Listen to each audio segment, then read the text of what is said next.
Tripoli EDC back again with another knife video. This is the Benchmade Presidio 2. This is a now discontinued version with aluminum handles. I have handled both this version and the new version in CF Elite. Of course, the CF Elite model is quite a bit cheaper. This came in a little over $200 at the retail, not the non-Benchmade retail price, which means sort of the MAP pricing.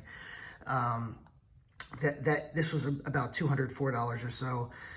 It sold for less than that after it was discontinued, and the new CF Elite models are around $130 something.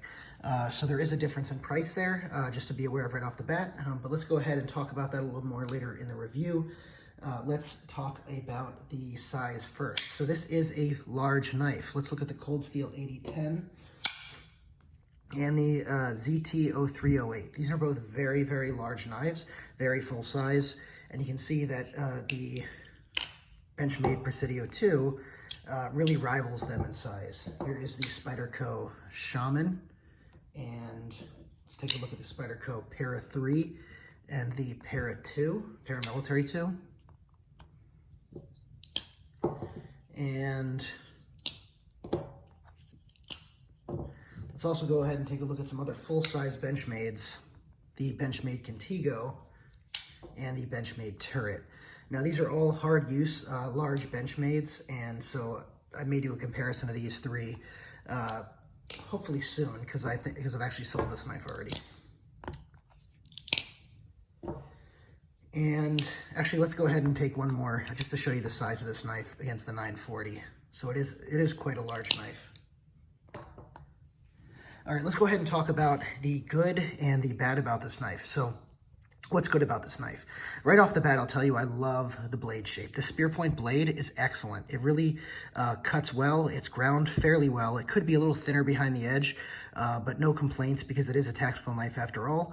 The stock is not super thin, but it's ground thin with this wedge right here, and then it's ground fairly thin all the way through, as you can see, for being a tactical knife. If you want a comparison, let's compare it against the Paramilitary 2 here. And you can see, you know, you still get about the same stock thickness of a Paramilitary 2, but it's much thinner going out from where the swedge starts all the way through, and yet still retains a ton of strength in this spear point blade. So I really do think, and I have more, this blade itself is more confidence inspiring for lateral force than the Paramilitary 2, which is something you know, that is also pretty nice given the size of the grind, or the relative size of the two grinds here. So, you know, I really do think the blade shape itself is excellent. The steel here is S30V, excellent choice for a tactical steel. I know that it's sort of Benchmade's baseline steel these days, and that there's much better steels you can get for around the $200 that this is going for. But I think S30V, if you watch my videos, is still an excellent steel, and it gets a bum rap. Despite continuing to be an excellent steel, even with all the other steels available. Here, it's stainless. It holds a good edge. It's not as chippy as people claim it is, and it's definitely a lot less chippy than things like S110V, despite the fact that S110V does obviously have more edge holding. So I've actually had pretty good luck with S30V overall. I've only had one experience with chipping with it, and I've had probably over 100 knives at various points with S30V. So definitely a good steel. And I will also say the build quality on this is excellent. You know, Benchmade also for a couple of years had gotten a bad rep for fit and finish issues. I don't really have any issues with fit and finish on this. The fit looks pretty good. As you can see, there are liners here, and they line up pretty well for the most part. And the finish on the knife is great. The aluminum scales feel very nice in the hand, and the texturing on them really adds a lot to the knife. So, but what really shines is the build quality. This thing is solid like a tank. It doesn't look it in the videos. You know, people look at the Adamas and they say that's a tank. This feels every bit as solid as the Adamas. It really does. And you know, that is a huge plus for this knife. Also, it comes with Benchmade's deep carry clip, which I think is excellent. This is not the color the clip comes in. It comes in a black deep carry clip. This the black coating has been scrubbed off of this by a previous owner. This was sold to me as like new in box with the scrub clip, basically unused for the most part. So, but yeah, so the build quality on this is great, and the Benchmade clip also is great. The action, I love an axis lock. I think axis lock is great for both tactical and everyday carry. The axis lock is excellent for fidgetability, and I'm a big fidget guy, so I really enjoy the axis lock and actuating it. And you know, you can of course do some of the flicks and different things that you can do even with thumb studs, and it's nice and fidgety here as well. So the fidget factor, definitely another plus. All right, so what don't I like about this knife? So first of all, the ergonomics are, I would say, they're not bad, but I would say they're fair. They don't blow me away, and you know, for a knife that, you know, you could EDC, I would hope that they were a little bit better, especially considering there's not extensive you know, cutouts for fingers and or finger grooves or different things.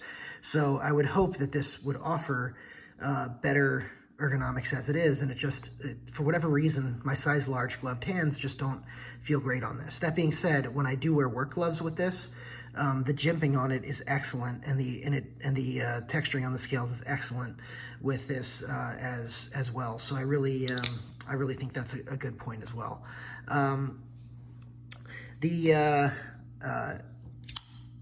I will say the weight on this is another knock against it. So anyone who's owned an Adamas knows that the stainless steel liners in the Adamas make it really, really heavy. It's not just a bulky knife, it's a heavy knife. And you have that here as well. So this is both aluminum scales, which are, you know, heavier than G10, and this is stainless steel liners. So this knife is actually much heavier than it looks. And I didn't put this in the good section because this version of the knife is what I'm reviewing, but I also did want to mention the CF Elite scales here. I have held the ones with the CF Elite scales, and that one is much, much lighter. And I really, I may purchase this knife again in CF Elite. I really did enjoy the CF Elite scales, giving it a nice carryability by reducing the weight significantly. Also, the scales on them, just so you know a little bit of the difference, this is a smooth aluminum with the grooves giving it the texture. The CF Elite is also smooth for the most part with the same type of texturing, but there's sort of little bumps on it in the CF Elite, and that does add some texture without making it feel cheap.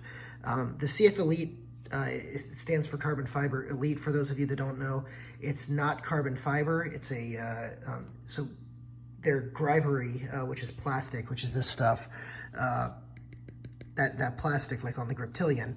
So their grivery is glass-filled nylon. So the plastic is filled with a glass-like substance. That's a little bit heavier. Plastic is still light, but it's a little bit heavier than carbon fiber elite, which is a new sort of mixture of plastic that uses carbon fiber instead of the glass to create, I guess, the strength or the bonding of the plastic.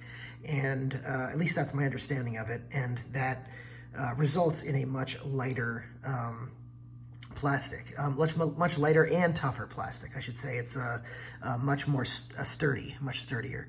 That being said, it does not feel like carbon fiber. So if you're buying a CF Elite knife and you expect it to feel like carbon fiber, it doesn't. It feels like, it doesn't quite feel like cheap plastic, but it feels like, I guess, a more premium plastic, you know, but it still feels like plastic. So just be aware of that. It's more noticeable on the Bugout, you know, the CF Elite Bugout, how nice the CF Elite is versus the regular plastic, because the stainless, because the liners on the Presidio give the plastic more structure to begin with. But that being said, the CF Elite on the Presidio 2 is actually nicer than the Bugout's CF Elite. I hope that made sense to some of you guys. As far as what else I don't like about this knife, you know, not much else. I mean, mainly it's the ergonomics and the weight, I think are the big detractors here. Other than that, I think it's actually a pretty nice knife, and it's definitely well worth the, you know, $100 to $130 you're going to spend on the secondary market. If you're going to use this for tactical purposes, then I definitely think it's great for that to use this discontinued model. For EDC, I would recommend getting the CF Elite version.